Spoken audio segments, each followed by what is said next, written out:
Hey guys, अस्सलाम वालेकुम।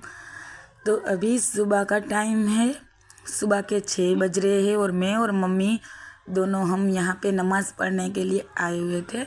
Mummy ने मुझे 4 बजे ही जगा दिया था, बोला कि चल उठ, हम लोग नमाज़ पढ़ के आते हैं। मैंने बोला ठीक है चलो मम्मी।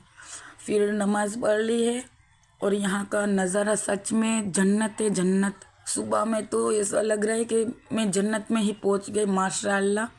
बहुत ही खूबसूरत नज़ारा था सुबह का।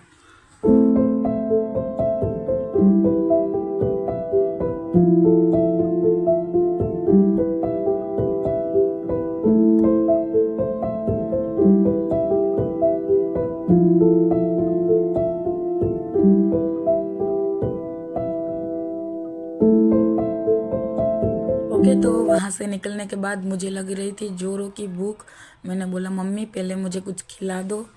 फिर मम्मी ने मंगाया गर्मा गर्म चाय और साथ में फाफड़ा, जो बहुत ही टेस्टी था यार। सच्ची में मैंने तो पेट भर के खाया।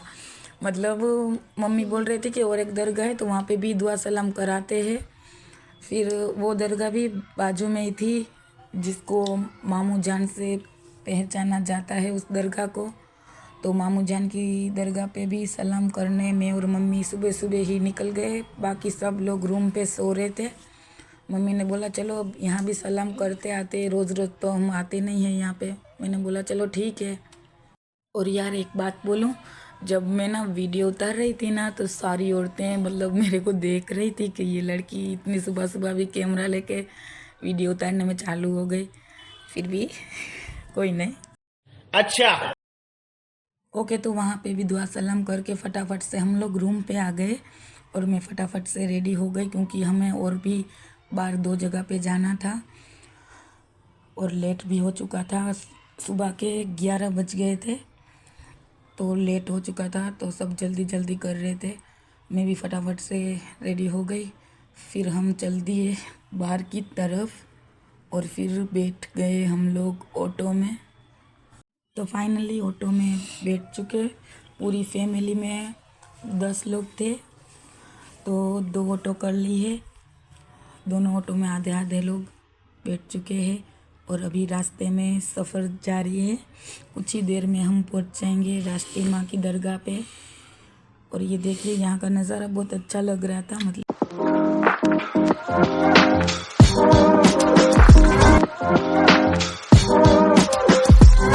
ओके, तो फाइनली हम उस जगह पर पहुंचने ही वाले हैं। वो दरगाह राष्ट्रीय माँ की है जो पल्ली गांव में है। बस अभी हम उतरने ही वाले हैं। होटल से निकलने में देरी कर दी थी, उसकी वजह से लेट हो चुका था, क्योंकि ऐसी जगहों पे जाने का होता है तो जल्दी निकल जाना चाहिए तो अच्छा रहता है। तो फाइनली हम पल्ली गांव में उतर चुके हैं और मैंने पहले से ही सलाम कर लिया है दरगाह में। यहाँ पे राष्ट्रीय माँ की दरगाह है।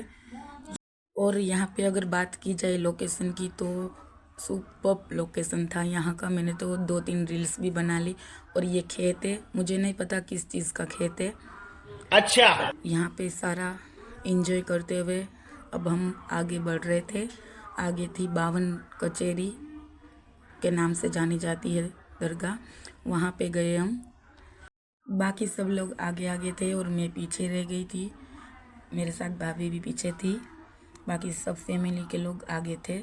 और यहाँ का नज़ारा देखा जाए तो एकदम अलग ही था। मतलब कुछ डरावना टाइप का भी था, क्योंकि यहाँ पे कुछ ऐसी भी चीज़ें रखी हुई थी जो हमारे दिमाग से, हमारे माइंड से कुछ बाहरी थी। उन चीज़ों का मैंने वीडियोस नहीं लिया, क्योंकि भाई अगर वीडियोस ले लेती तो मेरी जम के धुलाई हो जाती। क्योंकि मम्मी पापा मना कर रहे थे कि ऐसी कोई भी चीज़ का वीडियो मत लेना इस जगह पे, इसलिए मैंने नहीं लिया। ये खेत किस चीज़ का है वो मुझे नहीं पता। अगर आपको पता हो तो कमेंट में ज़रूर बताना कि ये खेत किस चीज़ का है। और फाइनली इस दरगाह पे हम पहुंच गए, जो अभी मैं रास्ते में आपको बता रही थी, जैसा कि सिर्फ जंगल ही जंगल था पूरे रास्ते। ऑटो वाले भैया ने थोड़ी दूर उतार दिया था क्योंकि अंदर ऑटो नहीं आ सकती थी।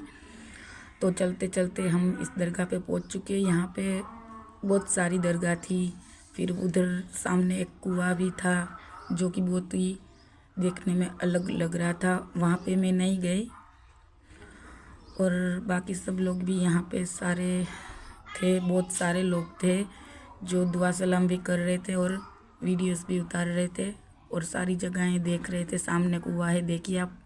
तो ये जो जगह है उसको 52 पीर की दरगाह बोलते हैं। सब जो भी मीरा दातार की दरगाह पे आते हैं वो यहाँ पे ज़ियारत करने भी ज़रूर आते ही है। तो यहाँ सब ने दुआ सलाम कर ली है। अब हम पूरी फैमिली निकल चुके हैं वापस होटल की तरफ। वहाँ जाके पैकिंग भी करने की है कपड़ों की और फिर हम निकलेंगे यहाँ से सीधा घर के लिए। ये देखिए मीरा दातार सैयद अली सरकार की दरगाह शरीफ, माशाअल्लाह। दरगाह शरीफ का काम 3-4 सालों से चल रहा था।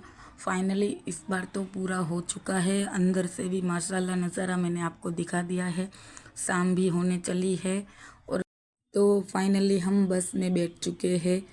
2 दिन पहले ही पापा ने बुकिंग करा ली थी। 2 दिन पहले गए थे तो भी बुकिंग नहीं हो रही थी क्योंकि दिवाली थी तो बहुत ही ट्रैफिक था। उसके बावजूद भी हमको जैसे तैसे करके बुकिंग मिल चुकी थी। तो फिर यहाँ से हम निकल चुके।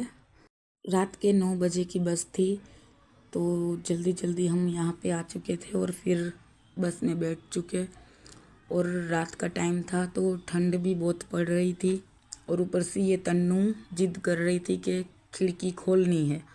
अब खिड़की कैसे खोल सकते हैं क्योंकि बस में तो एक बिना की 3-3 एसी लगी हुई थी। इसलिए हमारी तन्नू पूरे 1 घंटे तक गुस्सा करती रही मुझ पे। उसके बाद वो सो गई और फिर अचानक हमारे साथ ऐसा कुछ हुआ जिसका अंदाज़ा भी नहीं लगाया था कि ऐसा कुछ होगा। रात के 12 बजे करीबन ये ज़ोर से टक्कर की आवाज़ आई। सब सो रहे थे बस में, ज़ोर से आवाज़ आई, बस रुकी। सब को फिर पता चला कि इतना बड़ा हादसा हो चुका है। बस सीधी चल ही रही थी, साइड से ये कार आई और उसने बस को टक्कर मार दी आगे जाके।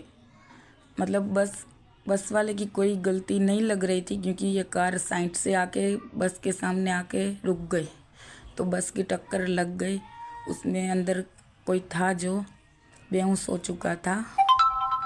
ये सारा मंजर देख के सब डरे हुए थे, खास करके मैं, क्योंकि मैंने वीडियोस में देखा था ऐसा सब। मैं वीडियोस भी नहीं देख सकती ये सब, वो तो रूबरू हमारी बस के साथ ये सब हुआ। आप सोच भी नहीं सकते कि उस वक्त क्या हालत थी हमारी। आप कार की हालत देख सकते हो, कार पूरी डैमेज हो चुकी थी। तो सोचिए कि अंदर जो था उसकी क्या हालत होगी। फिर भी जो कोई भी आता था वीडियोस बना के चला जाता था। फाइनली 10 मिनट के बाद किसी ने एम्बुलेंस को कॉल किया, फिर एम्बुलेंस आई और उसके बाद ये जो भी कार में था उसको निकाला उन लोगों ने, उसको एम्बुलेंस में डाला और उसके बाद बहुत भीड़ जमा हो चुकी थी। फाइनली उसको कुछ ज़्यादा कुछ नहीं हुआ था, वो बेहोश हो चुका था और शायद अंदरूनी चोटें आई होगी उसको, ऐसा सब बोल रहे थे वहाँ।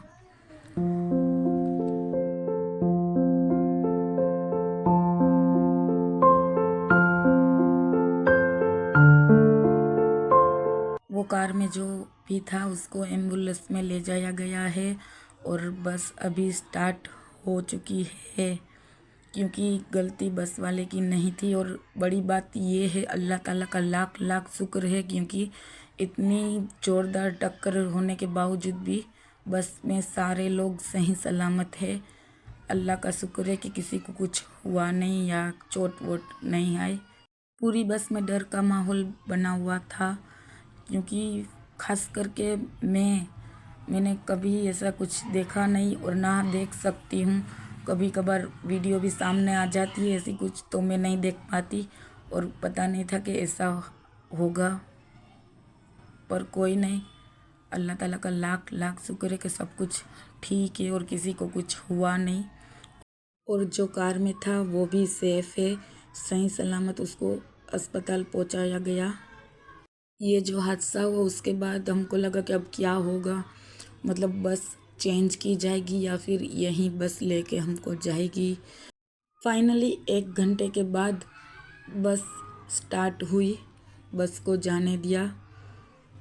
पता नहीं वो क्या बातचीत हुई, बट फाइनली बस को जाने दिया 1 घंटे के बाद। अब बस स्टार्ट होगी। फिर 2 घंटे के बाद जब होटल आया तो बस होटल पे रुकी। मैं मम्मा के साथ नीचे उतरी थी, तब मैंने देखा कि बस में इतनी खरोच है। फिर ये सब हादसा होने के बाद खाने पीने का तो कुछ सूझ रहा था नहीं।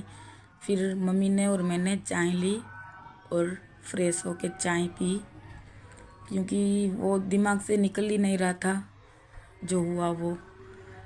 हादसा होने के बाद पूरे रास्ते मैंने तो एक पलक भी नहीं झपकी थी, क्योंकि फिर इतना ज़्यादा डर मेरे को बैठ चुका था कि अभी कुछ फिर से होगा, अभी कुछ फिर से होगा। फाइनली वो रात निकल चुकी और हम जामनगर उतर चुके।